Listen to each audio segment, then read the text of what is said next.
রামের টাইটেল নেই তো মুসলমানও তো হতে পারে রাম। তা নচিকেতার তো টাইটেল আগে ছিল না, এখন নচিকেতার আবার টাইটেল যুক্ত হয়েছে। নচিকেতা মুসলমান নয় তো আবার। রামকে নিয়ে এই যে খেলাধুলা, এই যে কাটাছেড়া, এই যে পোস্টমর্টম করা, একটা ধর্ম জনগোষ্ঠীর জন্য যে কতটা অসম্মানের, কতটা উপেক্ষার, তা বলার অপেক্ষা রাখে না। কি একটা জাগো মা, মাটা কেন বলবে? মা শুধু মমতা মা, আর অন্য মা চলবে না। ভক্তিগীতি বাংলায় চলবে না, একটাই ভক্তি থাকবে, দিদির প্রতি ভক্তি। মা বলা যাবে না, মা একটা, শারদমাও চলবে না, একটা মা। কে? মমতা বই। তাকে নিয়ে গান যদি লেখো কোনো আপত্তি নেই, এছাড়া মা মা করে কিচ্ছু বললে চলবে। তাহলে বাংলার মাফিয়াকে আলিয়া বিশ্ববিদ্যালয়ের মাথায় যদি বসানো যায়, বিহারের মাফিয়াকে বিজেপি যদি বাংলায় ঢোকায়, ঠিক করেছে। তাহলে এই কম লেবার নিয়ে কত 18টা না 19টা জিতেছিল না লোকসভাতে? তাহলে বেশি লেবার হলো কীভাবে ভাবছি? দিদি বেশি বেশি খেপাবেন না, ফট করে লেবার বেড়ে যেতে পারে।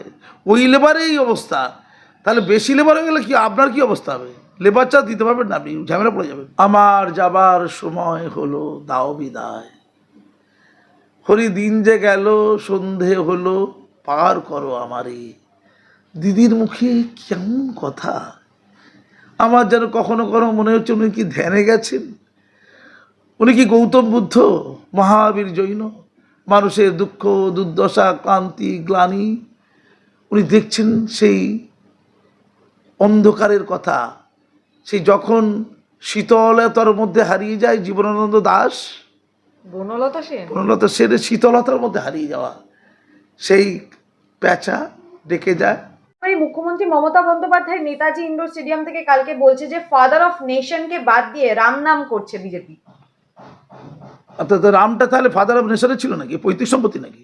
মানে কে রামকে পছন্দ করবে, মনীষা করবে কি অন্য কেউ করবে, সেটা কি দিদি ঠিক করে দেবে? ও তো রাম কারোর ব্যক্তিগত ব্যাপার হয়ে যাচ্ছেন। আবার বলছেন রাম মুসলমান, বলছিল না মদনা বলছিল রাম কোন ধর্মের, কি মুশকিলের কথা। রামের টাইটেল নেই তো মুসলমানও তো হতে পারে রাম। তা নচিকেতার তো টাইটেল আগে ছিল না, এখন নচিকেতার আবার টাইটেল যুক্ত হয়েছে। নচিকেতা মুসলমান নয় তো আবার, আমি ঠিক বুঝতে পারছি না ঠিক। আমার পরিষ্কার বক্তব্য, রামের নাম কে নেবে এটা দিদি ঠিক করে দেবে।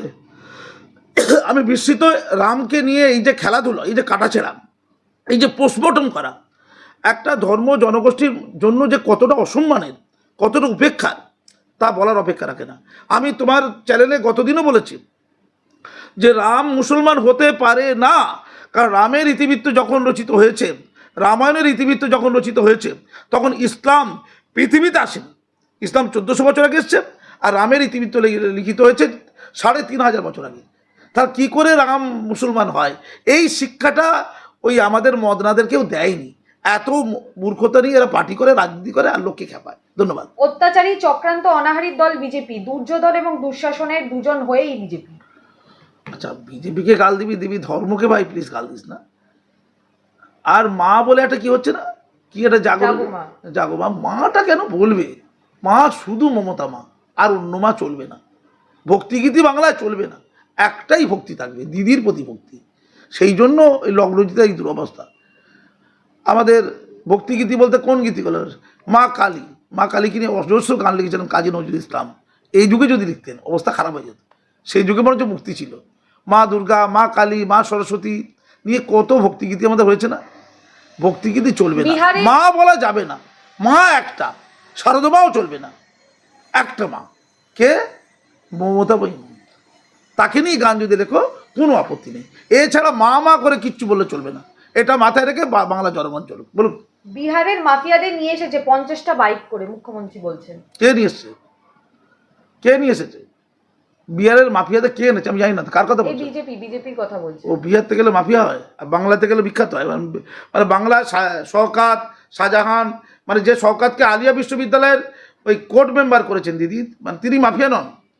তাহলে বাংলার মাফিয়াকে আলিয়া বিশ্ববিদ্যালয়ের মাথায় যদি বসানো যায়, বিহারের মাফিয়াকে বিজেপি যদি বাংলায় ঢোকায়, ঠিক করেছে।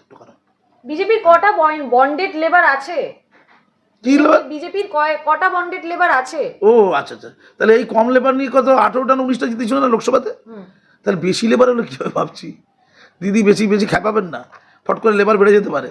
ওই লেবারেই অবস্থা, তাহলে বেশি লেবার হয়ে গেলে কি আপনার কি অবস্থা হবে? লেবার চার্জ দিতে পারবেন না, আপনি ঝামেলা পড়ে যাবেন। গণতন্ত্র ধ্বংস করার পার্টি হলো বিজেপি, সব এজেন্সিকে নিজের দালাল। সিপিএম করে ভালো হয়ে গেল কেন বুঝলাম না ঠিক। বিজেপি কোথায় তো গেল, কেন ভয় পেয়েছে? সিপিএম গেল কোথায়? এক সময় তো জ্যোতিপ্রিয় মল্লিক বলেছিল যে পিপাসাত্ম হয়ে গেলেও তোমরা বিজেপি মরে যাবে, তোমরা বিজেপি লোকের থেকে জল চাইবে না, ওরা এতটাই ভয়ঙ্কর কাল সাপ। ওদেরকে রাস্তাঘাটে দেখলে তো ওদেরকে এক বিষধর সাপের সাথে কম্পেয়ার করে বলেছিল না? তো সিপিএম সম্পর্কে আর কোনো সাপ ব্যাঙের বলার আর নেই, এখন বিজেপি সাপ ব্যাঙ হয়েছে না? ঠিক আছে, যারা রইল এটা, আপনি এই কথা যত বলবেন বিজেপির তত মর্যাদা বাড়বে। অপদার্থ স্বৈরাচারী হোম মিনিস্টার, প্রধানমন্ত্রী ভালো তো, মানে অপদার্থ স্বৈরাচারী হোম মিনিস্টার, তার মানে যোগ্য রবীন্দ্রনাথের মতো দর্শনধারী, অত্যন্ত পবিত্র, ভগবান তুল্য কে? নরেন্দ্র মোদীজি। এইটা দিদি পরোক্ষভাবে বললেন, অর্থাৎ মোদীজি আমার, আমি মোদীজির। না, এর আগেও তো তিনি বলেছিল মোদি চোর গদি। মোদি, আরে ওটা তো এমনি মজা করে বলেছিল। দাদা তুমি আমার ঠাট্টা বুঝলে না? যেমন মোহন ভাগবতজিকে কাছে যাবে পায়ে তুলে নিতে, গিয়ে বলবেন দাদা মুসলমান ভোটটা তো আমাকে দেখতে হবে বলুন, সেই জন্য কিছুক্ষণের জন্য আপনাকে না পারমিশন দিইনি, আমি তো জানি আপনি কোর্টে যাবেন, জিতে যাবেন, রাগ করবেন না দাদা, আপনার পায়ে ধুলি ছাড়া আমার জীবন অতিবাহিত হয় না। ওই জন্য দেখবেন RSS এর শাখা প্রশাখা বাংলায় কত আমার সময় বাড়িয়ে দিয়েছি আমি আপনার কাছে, আপনি আমার পুরোম্য, এটা বাস্তব। কিন্তু সামনে দুধের গাড়িদের কাছে এই হুমায়ুন কবির ভাই এটা আপনি বলে দেবেন, হ্যাঁ এটা আপনাকে ধরিয়ে দিলাম, বলতে হবে RSS আতঙ্ক, আমরা RSS একদমই নেই, এই যে ভণ্ডামি।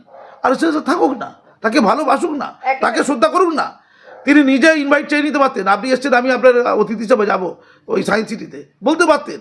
যেখানে তোহা সিদ্দিকি বলছেন গীতা পাঠ দরকার ছিল, সেখানে মাননীয় গীতা পাঠে যাননি, কি মজা না?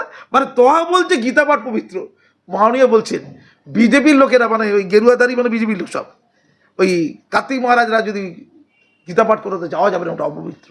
মানে পাগলামি, নোগ্রামি, নষ্টামি, ধ্যাষ্টামি, কোথায় গেলে এটা হতে পারে? ধন্যবাদ। একেবারে শেষ প্রশ্ন, যাবার সময় কিছু থাকবে না, সাদা কাপড় চাপা দেওয়া থাকবে, ফুল জড়ানো থাকবে, কত টাকা খাবে, কত মত আর করবে, জীবনের টাকার দরদাম করেই যাবে তোমরা, দাম করবে, দাম কি করে দার্শনিক কথাবার্তা নেই? আমার যাবার সময় হলো, দাও বিদায়, হরি দিন যে গেল, সন্ধে হলো, পার করো আমারে। দিদির মুখে কেমন কথা, আমার যেন কখনো কখনো মনে হচ্ছে উনি কি ধ্যানে গেছেন, উনি কি গৌতম বুদ্ধ, মহাবীর জৈন, মানুষের দুঃখ দুর্দশা ক্লান্তি গ্লানি উনি দেখছেন, সেই অন্ধকারের কথা, সেই যখন শীতলতার মধ্যে হারিয়ে যায় জীবনানন্দ দাস, বনলতা সেনের শীতলতার মধ্যে হারিয়ে যাওয়া, সেই প্যাঁচা ডেকে যায়, একটা ভয়ঙ্কর জায়গা চলছে। দিদি আপনি অশনি সংকেতের কথা নিজের মুখেই বলছেন, আপনি ফুলের কথা ভাবুন, তাহলে আপনি বিশ্রাম নিন, আপনার বিশ্রামের সময় হয়েছে, আপনার যাবার সময় হয়তো হয়নি, কিন্তু বিশ্রামের সময় হয়েছে। ধন্যবাদ, মানুষ বুঝে গেছে।